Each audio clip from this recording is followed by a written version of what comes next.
Jadi masuk ke materinya, bioteknologi itu berasal dari kata bio yang artinya tuh makhluk hidup. Nah, sama teknologi. Nah, jadi pengertian bioteknologi itu pemanfaatan makhluk hidup kayak contohnya bakteri, fungi, virus dan lain-lainnya atau secara utuh maupun bagian-bagiannya. Nah, bagian-bagiannya itu seperti enzim dan DNA. Untuk menghasilkan atau memodifikasi produk yang bermanfaat melalui cara prinsip atau teknologi tertentu. Nah, bioteknologi ini ada dua macamnya. Yang pertama bioteknologi konvensional sama bioteknologi modern. Nah, bioteknologi konvensional ini adalah bioteknologi yang memanfaatkan makhluk hidup atau mikroorganismenya secara langsung. Nah, salah satu contoh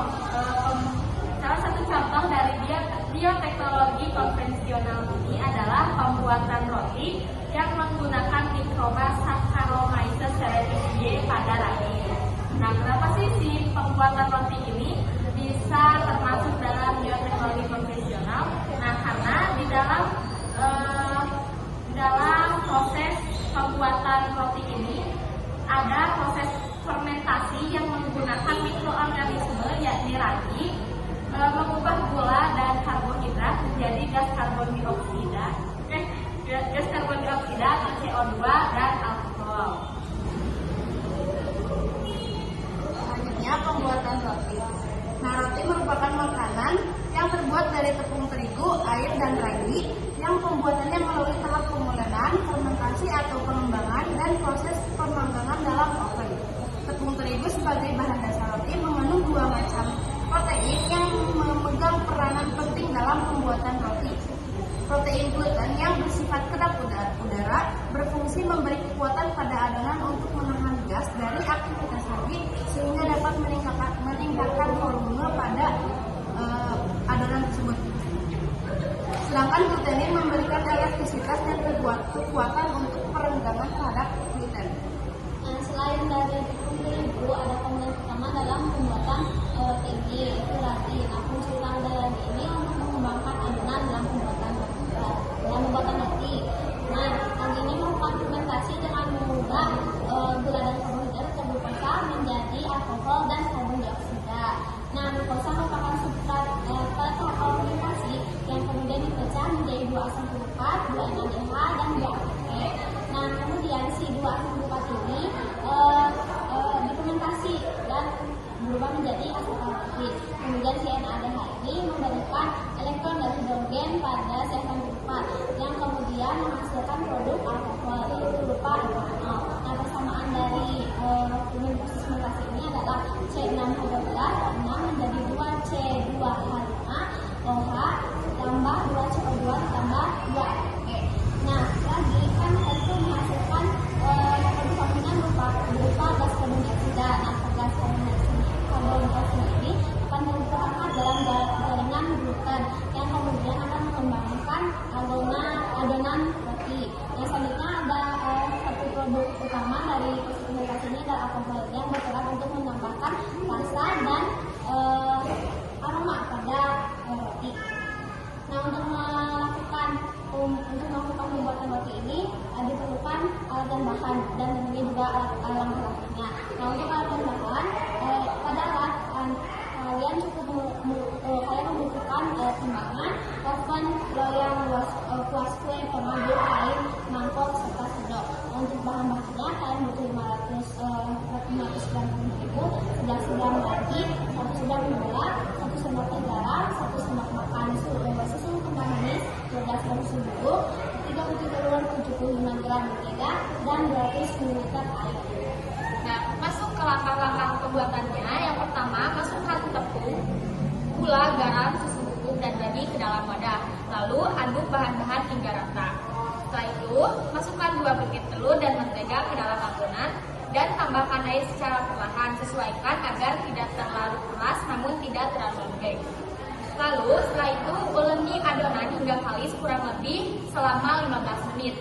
Letakkan adonan ke wadah lalu tutup dengan kain basah dan diamkan 30-40 menit sampai adonan membesar 2 kali lipat.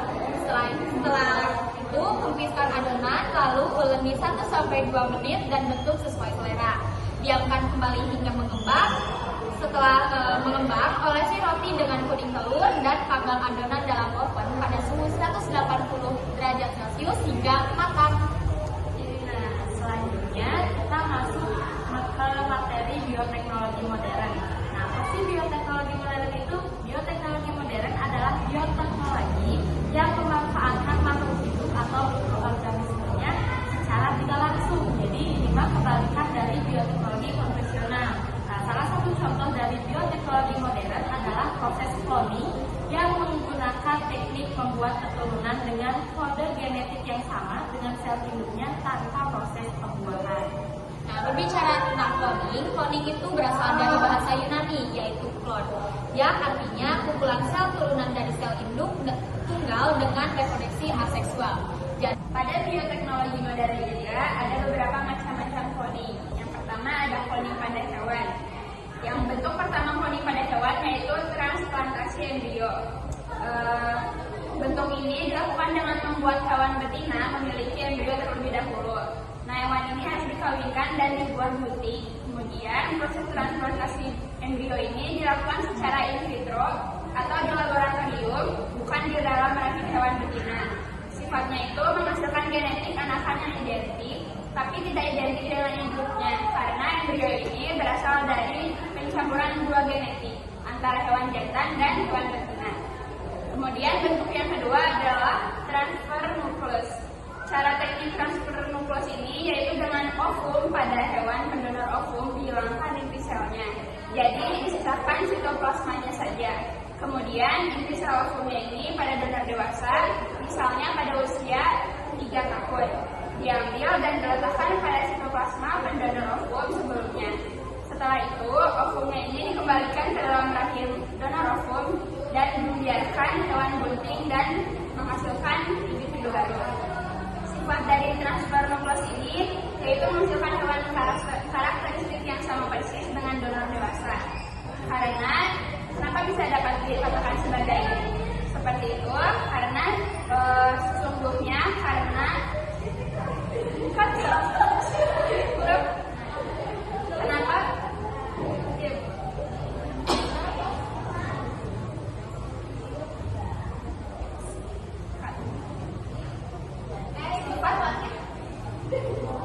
Sifat dari transfer nukleus ini menghasilkan karakteristik yang sama persis dengan donor dewasanya.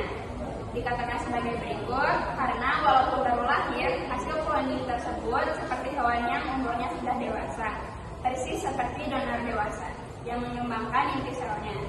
Nah, salah satu teknologi cloning pada hewan yang terkenal adalah domba Dolly.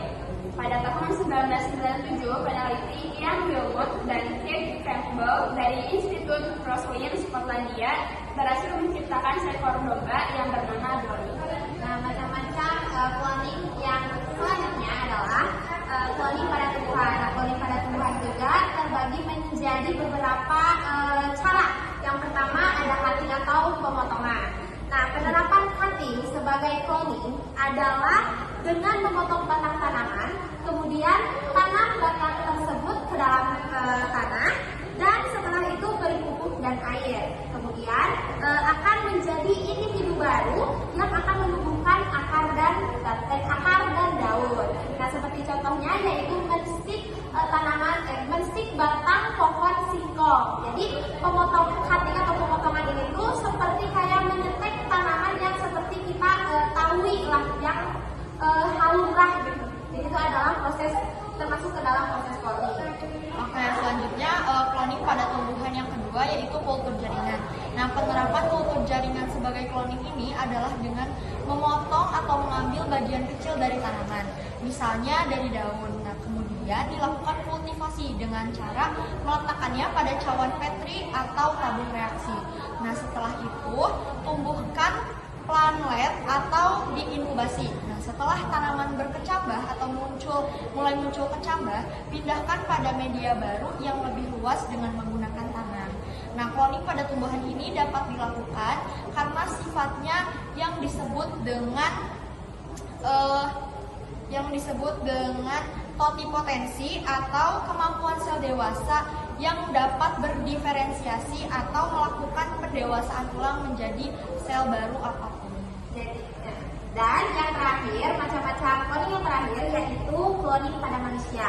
Nah, cloning terhadap manusia ini sebenarnya sudah banyak menimbulkan kontroversi sejak beberapa tahun yang lalu sampai sekarang. Bahkan pemimpin agama negara juga menyatakan bahwa cloning tidak etis untuk diterapkan kepada manusia. Nah, cloning ini juga ada dampak positif dan negatifnya. Di dampak positif ini yang pertama, cloning menjadi pilihan untuk menyelamatkan genetik yang hilang dari hewan yang mati secara teratur.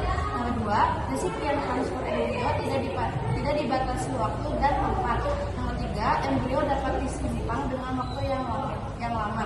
Sedangkan dampak negatifnya, keterbatasan resipien menerima embrio. Lalu jika tidak ada recording terhadap penggunaan, embrio dapat menjadi inbreeding pada keturunan. Yang terakhir, muncul pewarisan sifat mitokondria dan modifikasi epigenetik yang tidak diharapkan dan disebabkan oleh prosedur cloning.